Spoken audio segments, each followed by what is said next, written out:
Buenos días a todos en esta hermosa mañana de domingo. Este es el día que hizo el Señor para gozarnos y alegrarnos en Él, amén. Y aprender más de su palabra en esta mañana. Así que su palabra que es viva, que es eficaz, que hace el efecto para la cual Dios le envía, que no regresa vacía, ¿verdad? Sino que obra en nosotros y da fruto. Qué bueno. Una palabra que es fresca, que es nueva, que por mucho que la hayamos leído o por mucho que creamos que ya no la sabemos toda, que va. Cada día Dios trae un maná nuevo en nuestras vidas y refresca nuestras vidas con su palabra. Así que gloria a Dios y gracias a Dios por su palabra. Bueno, en esta mañana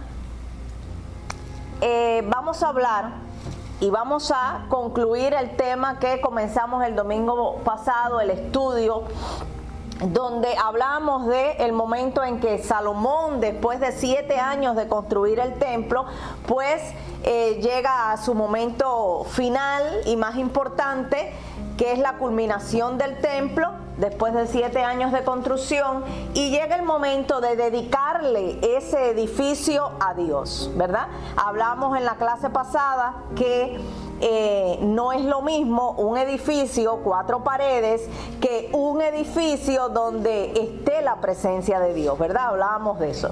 Así que el tema y lo que queremos aprender con este estudio es que hay que poner a Dios en primer lugar, ¿verdad?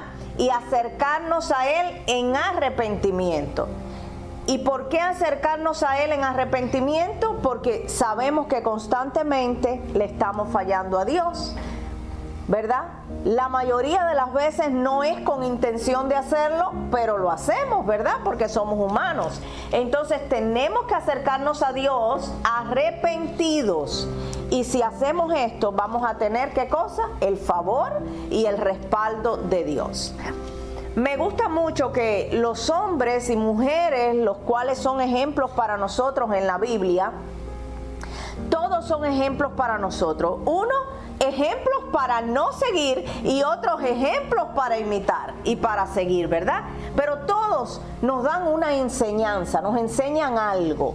Y estos hombres y mujeres de Dios, me gusta mucho saber y entender que no fueron perfectos, que se equivocaron igual que nosotros, que tenían debilidades igual que nosotros, que le fallaban a Dios igual que nosotros. Entonces eso me dice a mí que voy a seguir los buenos ejemplos que ellos me dan, ¿verdad? Voy a seguir lo bueno que ellos hicieron, voy a imitar lo bueno que ellos hicieron. Y si acaso le fallo a Dios, como les pasó a ellos también, pues voy a acercarme a Dios en arrepentimiento, porque eso me va a garantizar a mí y me va a asegurar a mí el favor y el respaldo de Dios, ¿verdad? Porque Dios no es como nosotros, que cuando alguien nos hace algo malo, le estamos guardando eso por la vida, ¿verdad? No, Dios dice, acérquense a mí en arrepentimiento y yo los voy a perdonar. Así que gracias a Dios por su amor, ¿verdad? Y por su misericordia para con cada uno de nosotros. Bueno, en la clase pasada justamente terminamos en el momento en que Salomón traslada el arca del pacto hacia el templo de Jerusalén, hacia este templo hermoso, majestuoso, nuevo, ¿verdad? Que estaba siendo dedicado a Dios, a ser el lugar de adoración a Dios, o de Dios y a Dios. Entonces estábamos hablando que después que ellos trasladan el arca del pacto, que hablamos cómo lo hicieron, quiénes lo hicieron, ¿verdad? Cómo trasladaron todas las cosas, dónde pusieron el arca del pacto, que dijimos que la habían puesto en el lugar santísimo. Nos quedamos precisamente ahí. Y yo les dije que íbamos a comenzar el estudio de esta mañana hablando de estos 3 sectores principales que había en esta construcción, en este templo. Y los 3 sectores principales que había en esta construcción era el atrio, el lugar santo y el lugar santísimo. Por eso les di los papelitos con la foto del templo de Salomón, el templo que construyó Salomón. Y ahí ustedes lo van a ver por los números, ¿verdad? Van a ver dónde se encontraban cada una de esas áreas. Así que estaba dividido entre el atrio, ¿verdad? Que era el patio, donde estaba el altar, donde todas las personas podían entrar libremente. Y fíjense, hoy nosotros entendemos por patio, ¿verdad?, lo que está fuera de la casa. Pero allí en ese templo de Salomón, o que construyó Salomón, el atrio, ¿verdad?, que es conocido también como el patio, estaba básicamente dentro también de la misma construcción, ¿verdad? No estaba afuera, no estaba apartado ni alejado. Pero en este atrio o patio podían entrar todas las personas que quisiesen entrar allí libremente, sin ninguna restricción. En este patio también se ofrecían sacrificios y holocaustos a Dios. Por eso ustedes ven que hay muchas cosas ahí en la foto. Dice mar de fundición, fuentes y base, altar, rampa, etcétera, etcétera. Bueno, también estaba en este templo el lugar santo. ¿Quiénes entraban al lugar santo? ¿Todo el mundo que quisiera, así como entraban en los atrios? No, ¿verdad? Solamente los sacerdotes podían entrar allí al lugar santo. ¿Por qué? Porque allí estaban los utensilios sagrados que ellos usaban, ¿verdad? Donde los sacerdotes hacían su trabajo, y todas las cosas que ellos usaban estaban allí en ese lugar santo. Y por último, pero como dicen, no menos importante, estaba el lugar santísimo. Y el lugar santísimo, yo no quiero decir que era el lugar más importante del templo, porque todas las partes del templo, ¿verdad?, todas las partes de ese templo tenían un lugar importante, eran un lugar importante y tenían una función específica e importante para cada una de las cosas que se realizaban allí: la adoración, las ofrendas, el sacrificio, etcétera, etcétera. Pero este lugar santísimo tenía mucha importancia porque allí estaba, ¿qué cosa? El arca del pacto. Y el arca del pacto era la presencia de Dios. Así que imagínense ustedes si ese lugar no era un lugar muy importante. Así que el lugar santísimo era el área más oculta. Si se dan cuenta, ahí en la foto está para atrás, después de un velo, ¿verdad? En el número 1, donde dice número 1, ahí lo van a ver. Ahí estaba el lugar santísimo. Así que era el área más oculta del templo, el área más oculta del templo, y era el área más sagrada del templo, porque allí estaba el arca del pacto, que era la presencia de Dios. ¿Podía entrar allí cualquier persona? No. ¿Quiénes entraban allí? El sumo sacerdote una vez al año, no cada vez que él quisiera. Ay, espérate, déjame entrar, que el telón está corrido. No. Una vez al año. ¿Para qué? Para presentarse delante de Dios. Se presentaba a él y presentaba al pueblo las ofrendas, ¿verdad? Y pedía perdón por el pueblo y por él. Así que este lugar santísimo, el cual entraba el sacerdote, el sumo sacerdote, una vez al año, era un lugar muy importante, era un lugar sagrado, era un lugar respetado, ¿verdad?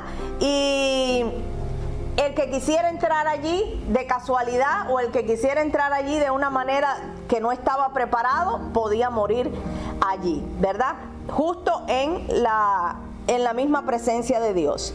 Y si pueden ver ahí en la foto, en el número 4, hay un velo, ¿verdad?, que era el que dividía el lugar santo del lugar santísimo. El lugar donde estaban los sacerdotes preparando todas las cosas, donde estaban los utensilios de trabajo, y el lugar santísimo donde estaba la presencia de Dios.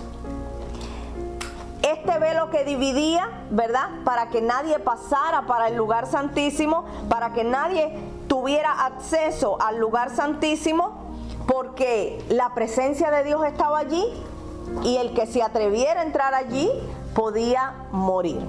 Así que fíjense ustedes qué interesante. También en la foto podemos ver que hay muchas cosas también en el lugar santo.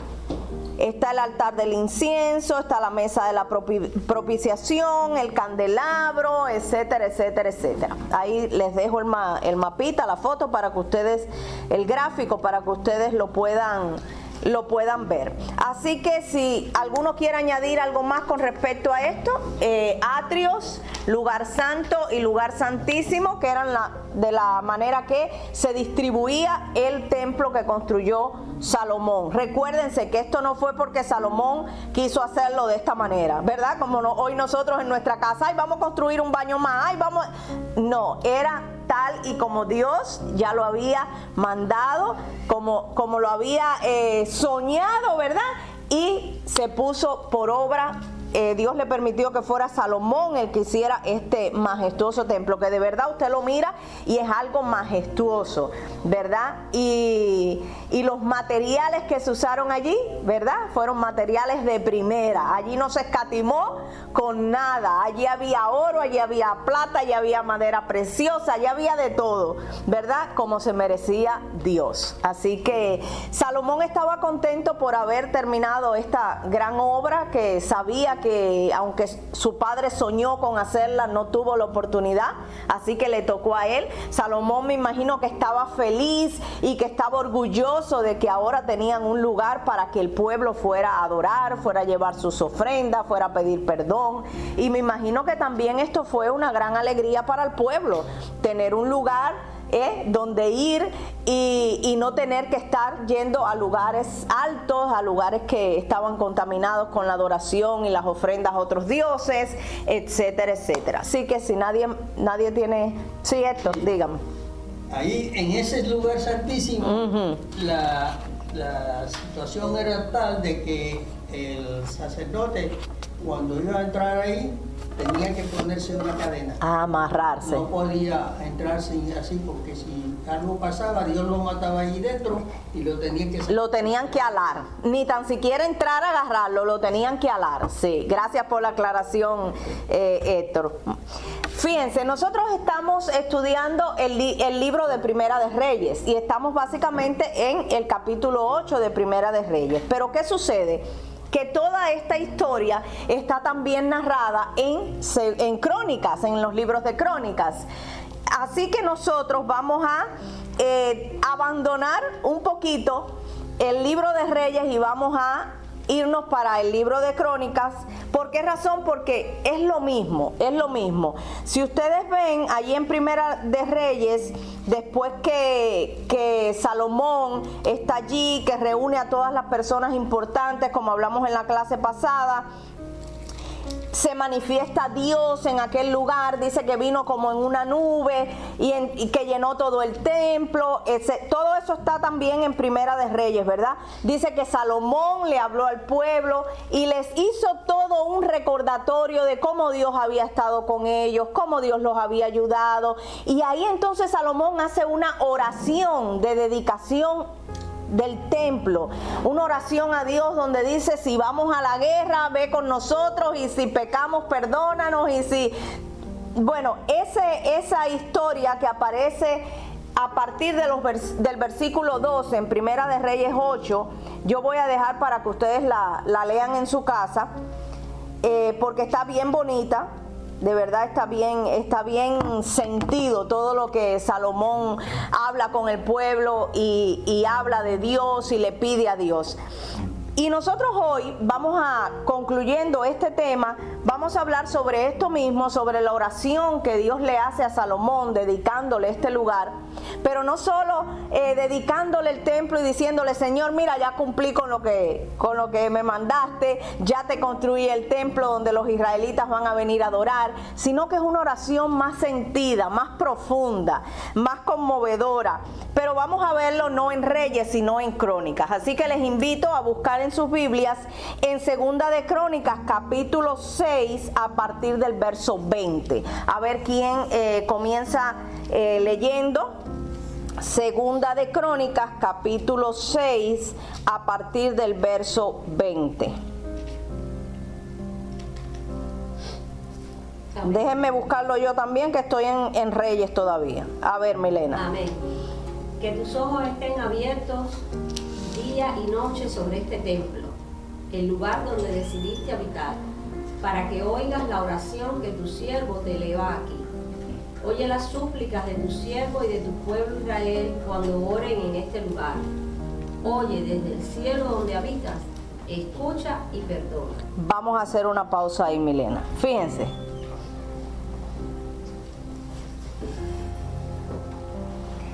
Y comenzamos en el verso 20.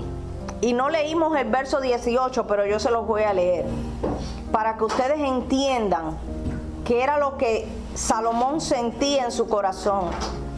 Dice, Dios mío, le dice Salomón a Dios, Dios mío, ni el cielo ni la tierra son suficientes para ti, mucho menos esta casa que te he construido.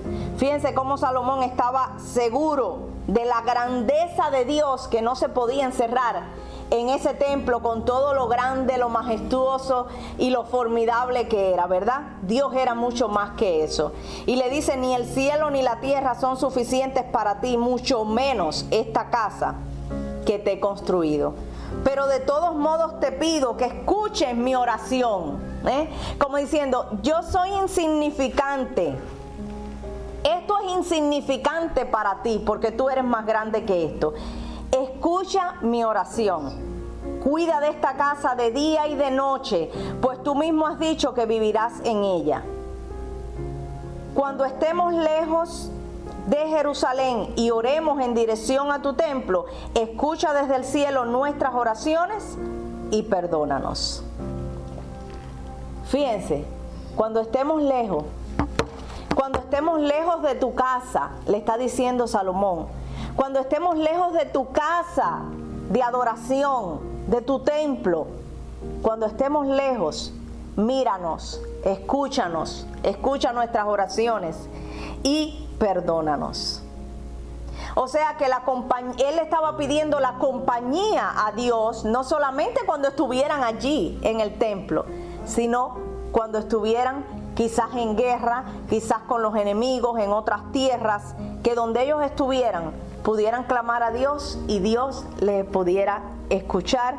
Y me llama mucho la atención que la última parte del verso 21 dice, y perdónanos. Volvemos a lo mismo. Salomón estaba consciente de que fallaban a Dios, ¿verdad? De que le fallaban a Dios, de que ahí no había nadie que fuera santo ni él, ¿verdad? Entonces cuando le fallaran a Dios, iban a acercarse a Dios en arrepentimiento y Dios los iba a perdonar. Dice que de día y de noche tus ojos estén sobre este templo. Vamos a ver qué dice el verso 40. Verso 40. Déjeme poner la versión Reina Valera. Ahora, Dios mío, te ruego que tus ojos se mantengan abiertos y atentos, tus oídos a las oraciones que se eleven en este lugar. Fíjense, ahí está. Gracias, Milena. Te ruego que estén abiertos tus ojos y tus oídos estén atentos a la oración en este lugar. Que tus ojos estén aquí sobre tu casa, sobre tu templo, sobre tu lugar. Que cuando vengamos aquí a orar, tú nos puedas escuchar. Que estés pendiente a nuestras oraciones y que perdones cuando haga falta perdonar. Qué hermoso. hay mucho más de lo que pudiéramos hablar en esta oración de dedicación del templo que Salomón le pide a Dios, tantas cosas, y hay mucho más que pudiéramos hablar, pero realmente el tiempo no nos da para más. Y si seguimos leyendo en el verso 21 dice: oh Jehová Dios, levántate ahora para habitar en tu reposo, tú y el arca de tu poder. Oh Jehová Dios, sean vestidos de salvación tus sacerdotes, y tus santos se regocijen en tu verdad, en tu bondad. Jehová Dios, no rechaces a tu ungido, acuérdate de tus misericordias para con David tu siervo.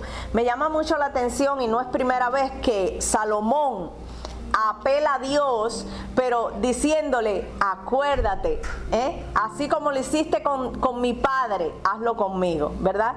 Como recordándole a Dios: si mi padre te falló y tú tuviste misericordia de él, si mi padre te falló y tú le diste bendición a pesar de eso, si mi padre te falló y tú lo perdonaste, haz así conmigo, ¿no? En otras palabras, lo que le quiere decir, que tu favor, que tu perdón, que tu misericordia estén conmigo como estuvieron también con mi padre, ¿verdad? La cobertura que quería él. La misma cobertura, así mismo. ¿Alguien quiere añadir algo? Así que, qué hermoso, y ahí está la diferencia, y volvemos al punto de no es construir un lugar por construirlo, no es gastarse millones en construir un lugar y que quede bonito, sino la importancia de que quién habita en ese lugar, quién es el dueño de ese lugar, ¿verdad? ¿Qué va a pasar en ese lugar? Y la presencia de Dios era muy importante en ese lugar. ¿Por qué razón? Porque esa era su casa. Esa era su casa, ¿verdad? Así como nosotros hoy tenemos un lugar donde congregarnos, donde adorar a Dios, donde arrepentirnos, donde animarnos unos a otros. La casa de Dios. Le estamos dando nosotros a ese lugar la importancia que realmente tiene. Estamos entendiendo que es la casa de Dios, donde habita Dios, ¿verdad? Y qué bueno, dice también en Crónicas: si se humillare mi pueblo, sobre el cual mi nombre es invocado, yo perdonaré, yo sanaré, y si se arrepintieran, así mismo. Vamos a continuar leyendo, a ver qué dice Segunda de Crónicas 6, 22 y 23, ya lo leímos, ¿verdad? No. Sí, sigue, Milena. Entonces sigue el 22. Ajá. Si alguien peca contra su prójimo y se le exige venir a este templo para jurar delante de tu altar, óyelo desde el cielo y juzga a tus siervos. Condena al culpable y haz que reciba su merecido. Absuelve al inocente y vindícalo por su rectitud. Si tu pueblo Israel es derrotado por el enemigo por haber pecado contra ti y luego se vuelve a ti para honrar tu nombre y ora y te suplica en este templo, óyelo desde el cielo y perdona su pecado y hazlo regresar a la tierra que le diste a ellos y a sus antepasados. Cuando tu pueblo peque contra ti y tú lo aflijas cerrando el cielo para que no llueva, si luego ellos oran en este lugar y honran tu nombre y se arrepienten de su pecado, óyelos tú desde el cielo y perdona el pecado de tus siervos, de tu pueblo Israel. Guíalos para que sigan el buen camino y envía la lluvia sobre esta tierra que es tuya, pues tú se la diste a tu pueblo por herencia. Cuando en el país haya hambre, peste, sequía o plagas de langosta o saltamonte en los sembrados, o cuando el enemigo sitie alguna de nuestras ciudades, en fin, cuando venga cualquier calamidad o enfermedad, si luego en su dolor cada israelita consciente de su culpa extiende sus manos hacia este templo y ora y te suplica, óyelo tú desde el cielo donde habitas y perdona. Póngale a cada uno según su conducta, la cual tú conoces, puesto que solo tú escudriñas el corazón humano. Así todos tendrán temor de ti y andarán en tus caminos mientras vivan en la tierra que les diste a nuestros antepasados. Trata de igual manera al extranjero que no pertenece a tu pueblo Israel, pero que atraído por tu gran fama y por tus despliegues de fuerza y poder ha venido de lejanas tierras. Cuando ese extranjero venga y ore en este templo, óyelo tú desde el cielo donde habitas y concédele cualquier petición que te haga. Así todos los pueblos de la tierra conocerán tu nombre y al igual que tu pueblo Israel tendrán temor de ti y comprenderán que en este templo que he construido se invoca tu nombre. Vamos a dejarlo ahí. ¿Escucharon eso? ¿Qué oración? No se quedó nada fuera de esa cobertura, ¿verdad? No se quedó nada y hay más, porque eso sigue, la oración sigue. Quería Salomón que Dios los guardara, que Dios los sanara, que Dios los perdonara, que Dios les diera favor, misericordia, bendición, que la presencia de Dios estuviera en aquel lugar que se había construido para él, pero había condiciones. Y me llama mucho la atención cómo cuando Salomón habla de todas estas cosas, incluso menciona si hay sequía, si falta la lluvia, si no hay cosecha, si hubiera hambre, pestilencia, enfermedad. No se le olvidó nada a Salomón por mencionarle o por pedirle a Dios. Cuando los enemigos sitiaran la ciudad donde ellos moraban, si hubiera alguna plaga, dice, en todo momento él le pide a Dios que escuchara la oración. En medio de cualquier necesidad o calamidad, que Dios estuviera atento y que escuchara sus oraciones, ¿verdad? Pero también me llama la atención que él habla de que el pueblo tiene que venir a Dios arrepentido. Esa es la base. Esa es la base. Si te fallamos, que tu pueblo se humille, que venga arrepentido, para que entonces tú escuches. Así que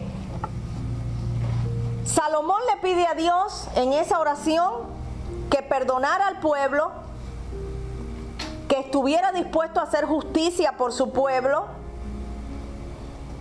que estuviera con ellos cuando hubiera invasión de enemigos, cuando estuvieran pasando por momentos difíciles, por plagas, por enfermedades.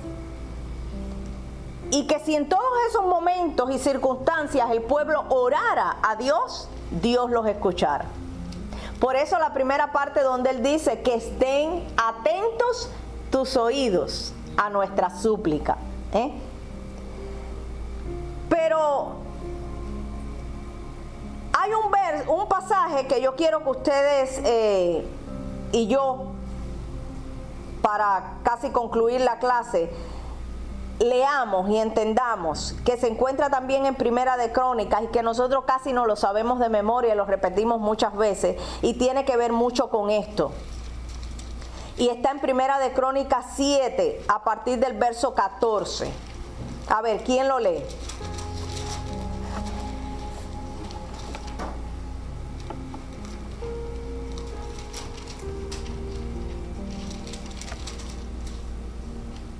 ¿Quién lo lee? Primera de Crónicas 7:14. Y si quiere puede empezar a partir del 13.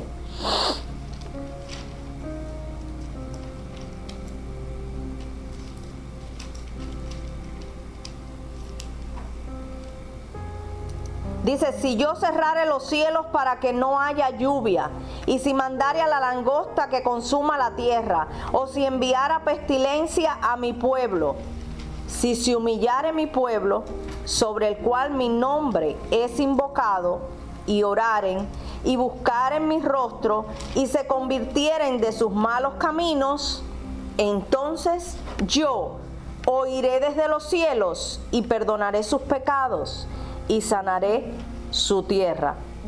Ahora estarán abiertos mis oídos, y atentos mis oídos a la oración en este lugar. Porque ahora he elegido y santificado esta casa para que esté en ella mi nombre para siempre, y mis ojos y mi corazón estarán ahí para siempre. Segunda de Crónicas, no primera. Segunda de Crónicas 7:14, o a partir del verso 13. Fíjense ustedes Ah, por eso nadie me leía, ¿no? Porque di el texto.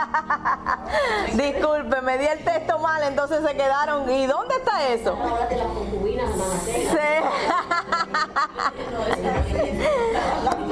Segunda de Crónicas 7, a partir del verso 13. Fíjense. Dios hace un pacto con Salomón,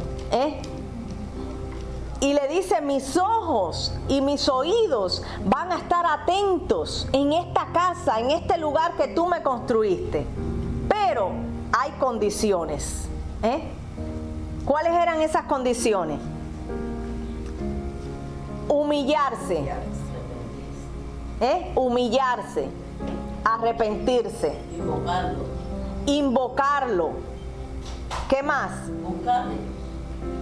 Buscarle, exactamente. Ahí están las tres condiciones. Después que Salomón ora y le dedica este lugar precioso y santo a Dios, y le dice que tu favor esté aquí en este lugar y que tus oídos estén aquí, atento a nuestras oraciones, y que tus ojos estén mirándonos todo el tiempo y acompañándonos, entonces Dios le responde a Salomón. ¿Cómo le responde? Haciendo un pacto con Salomón y confirmándole que iba a estar con él, pero que para estar con él había que cumplir ciertas condiciones.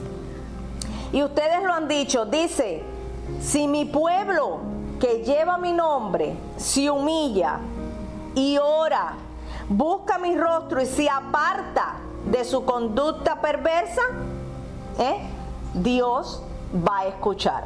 Así que para que ustedes entiendan cuán importante es el arrepentimiento y qué es lo que el arrepentimiento nos asegura a nosotros: la compañía de Dios, la presencia de Dios, el favor de Dios, el perdón de Dios, ¿verdad? Y Milena siempre dice que arrepentirse es volverse, virarse, y no lo dice Milena, lo dice la palabra, pero muchas veces nosotros no lo entendemos de esa manera, ¿verdad? No lo entendemos de esa manera y le pedimos perdón a Dios, pero seguimos en lo mismo, ¿no? Y estamos pecando y sabemos que lo estamos haciendo mal y vamos y Señor, mira, perdóname pero seguimos en lo mismo. Entonces, por eso la importancia de volverse, de cambiar de dirección, cambiar el rumbo. No podemos ser reincidentes todo el tiempo. Exacto, y eso es el arrepentimiento. Entonces, no es que usted caiga, todos caemos, todos fallamos, todos pecamos, todos hacemos cosas que no le agradan a Dios. Pero, ¿dónde está la diferencia? En que nos arrepintamos, que nos volvamos de ese camino, que le pidamos perdón a Dios y que tratemos, por lo menos tratemos, de no ser reincidentes, como decía el hermano. Así que esta primer condición que necesitaba Dios o que pedía Dios en el pueblo para darles el favor de él era precisamente que se humillaran. Y también dentro de este mismo verso dice: si se humillan y buscan mi rostro. ¿Y qué cosa es buscar el rostro de Dios? Orar, ¿verdad? Cuando oramos buscamos comunicarse con Él. Cuando oramos buscamos el rostro de Dios. Así que es muy importante humillarnos en primer lugar. En segundo lugar, que oremos a Dios, que nos comuniquemos con Dios, que tengamos una relación con Dios, que busquemos su rostro, que no es más que buscar su voluntad, ¿verdad? No es, ay Señor, mira, yo estoy aquí, perdóname, amén. No, sino su voluntad. ¿Qué quieres que haga? ¿Cómo lo hago? ¿Cómo puedo salir de esto con lo que estoy batallando, de este vicio, de esto que me tiene atada, de esto que yo no puedo, ¿verdad?, librar solo esta batalla o sola? Dígame, mi hermano. A eso iba yo. Es muy importante uno reconocer lo mal que anda uno, cómo está obrando uno, en qué falla, cuál es la situación que necesita para salir de ahí. Y cuando uno empieza a reconocer todo lo mal que ha hecho, arrepentirse de corazón y pedirle perdón a Dios. Entonces Dios escucha tu oración. Si no haces eso, no pasa más arriba del techo la oración tuya. ¿Por qué? Porque hay que humillarse delante y decir, Señor, te fallé en esto, te fallé en aquello, en esto soy malo, ayúdame a superar. Y esa es la humillación que quiere Dios que hagamos delante de Él. Así es. Reconocer nuestras faltas, nuestros pecados y nuestras maldades y decirle, Señor, ayúdame a quitar todas estas cosas que no puedo yo solo hacerlo sin tu ayuda. Amén. Fíjense ustedes que mucho antes Dios le dice, si yo cierro los cielos para que no haya lluvia, o si mando a la langosta que consuma la tierra, o si envío pestilencia a mi pueblo, si se humillare mi pueblo, sobre el cual mi nombre es invocado, y oraren y buscaren mi rostro, y se convirtieren de sus malos caminos, entonces hay una condición: yo iré desde los cielos y perdonaré sus pecados y sanaré su tierra. Incluso si Dios mismo hace o permite que lleguen esos momentos malos a nuestras vidas, que pasemos por esas tormentas en nuestras vidas, porque que no haya lluvia, que haya sequía es algo malo, y una sequía prolongada por muchos días trae muchas cosas, ¿verdad? Malas a la tierra, a las plantas, a los humanos. Dice, y si mandare la langosta que consuma la tierra, pestilencia a mi pueblo, enfermedad, plaga, que las hemos vivido nosotros también. Todo eso puede suceder, pero si mi pueblo se humilla y busca mi rostro, ¿qué dice? Yo perdonaré, yo sanaré, ¿verdad? Y yo estaré con ustedes. Dice el verso 15, ahora estarán abiertos mis ojos y atentos mis oídos a la oración en este lugar. Porque ahora he elegido y santificado esta casa para que esté en ella mi nombre para siempre, y mis ojos y mi corazón estarán ahí para siempre. Y entonces le habla más personalmente a Salomón en el verso 17 y le dice, y si tú anduvieres delante de mí como anduvo David tu padre, e hicieres todas las cosas que yo te he mandado, y guardares mis estatutos y mis decretos, yo confirmaré el trono de tu reino, como pacté con David tu padre, diciendo, no te faltará varón que gobierne en Israel. Fíjense ustedes cómo él confirma esa presencia, Dios confirma esa presencia y ese pacto que está haciendo ahora con Salomón, y le está diciendo, aquí hay para todos, aquí está para el pueblo. ¿Qué tiene que hacer el pueblo? Orar, ¿verdad? Buscar mi rostro, humillarse, ¿verdad? Venir ante mi presencia en oración, y entonces yo voy a estar. Pero no se queda ahí, le dice, y si tú, ¿verdad?, andas como anduvo tu padre David, ¿verdad? Me buscas, me honras, haces todas las cosas que te he mandado, voy a estar contigo, voy a confirmar tu trono, voy a confirmar tu trono. Qué interesante. No bastando todo esto, dice en 2 de Crónicas 7, pero más arriba en el verso 1 y 2, cómo se presentó Dios allí al templo, y vamos a leerlo en 2 de Crónicas 7:1. Dice, cuando Salomón acabó de orar, descendió fuego de los cielos y consumió el holocausto de las víctimas, y la gloria de Jehová llenó la casa. Y no podían entrar los sacerdotes en la casa de Jehová, porque la gloria de Jehová había llenado la casa de Jehová.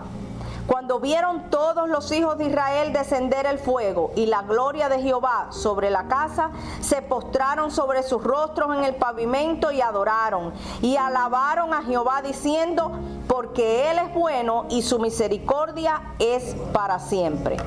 Entonces el rey y todo el pueblo sacrificaron víctimas delante de Jehová. Cuando hablo de víctimas estoy hablando, o la palabra está hablando de animales, de ofrenda, ¿verdad? Y ofreció el rey Salomón en sacrificio, escuchen esto, 22,000 bueyes y 120,000 ovejas. Y así dedicaron la casa de Dios, el rey y todo el pueblo.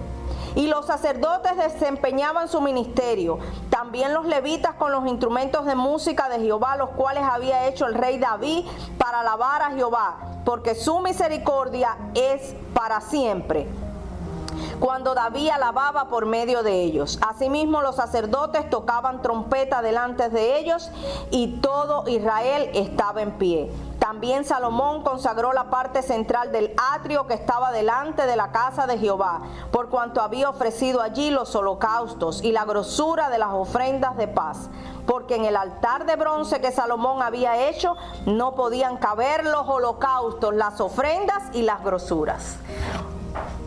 Y dice, entonces hizo Salomón fiesta 7 días, y con él todo Israel, una gran congregación, desde la entrada de Hamat hasta el arroyo de Egipto.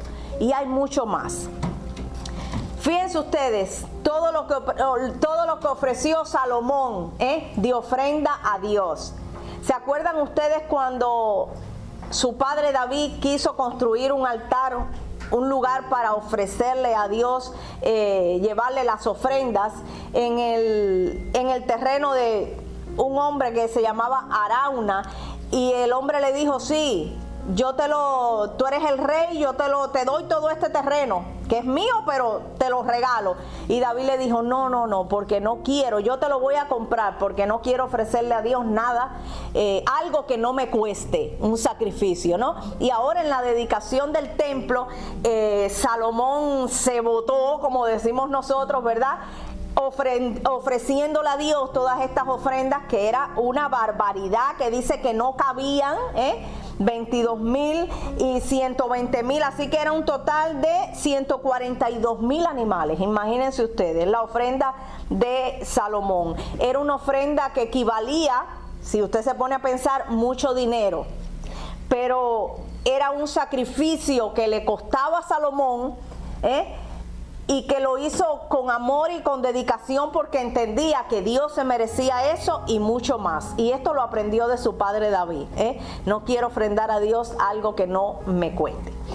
Así que concluimos esta clase entendiendo que debemos poner a Dios en primer lugar, como lo estaba haciendo Salomón, y que si le fallamos a Dios tenemos que ir a Él en arrepentimiento. Si nos arrepentimos, si nos humillamos y si buscamos a Dios, dice que vamos a tener su favor y su respaldo.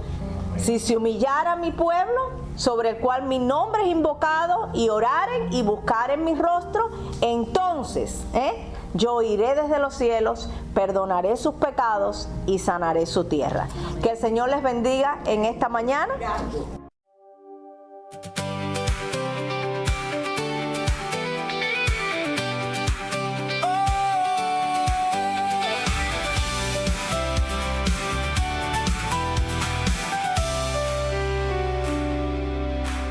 En el bullicio del camino y el afán, buscamos respuestas que nunca llegarán.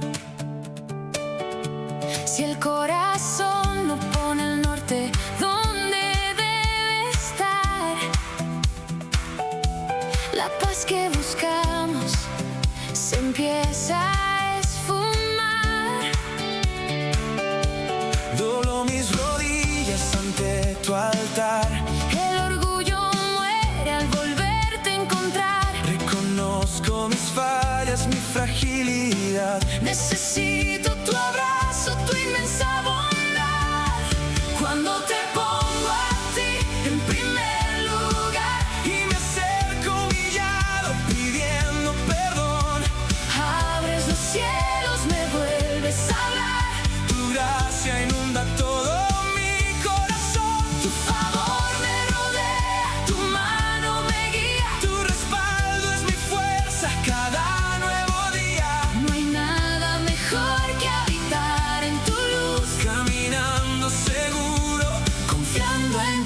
Jesús.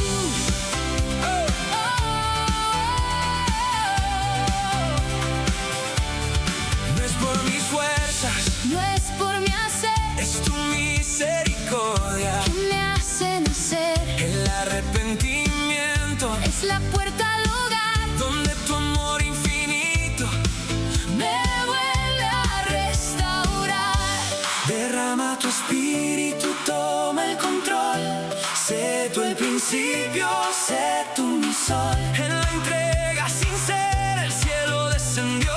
Y tu respaldo firme mi vida transformó. Cuando te pongo a ti en primer lugar, Y me acerco humillado pidiendo perdón. abres los cielos, me vuelves a hablar. Tu gracia inunda todo mi corazón. Tu favor me rodea, tu mano me guía. Tu respaldo es mi fuerza cada nuevo día. No hay nada mejor que habitar en tu luz, Caminando seguro, confiando en ti, Jesús.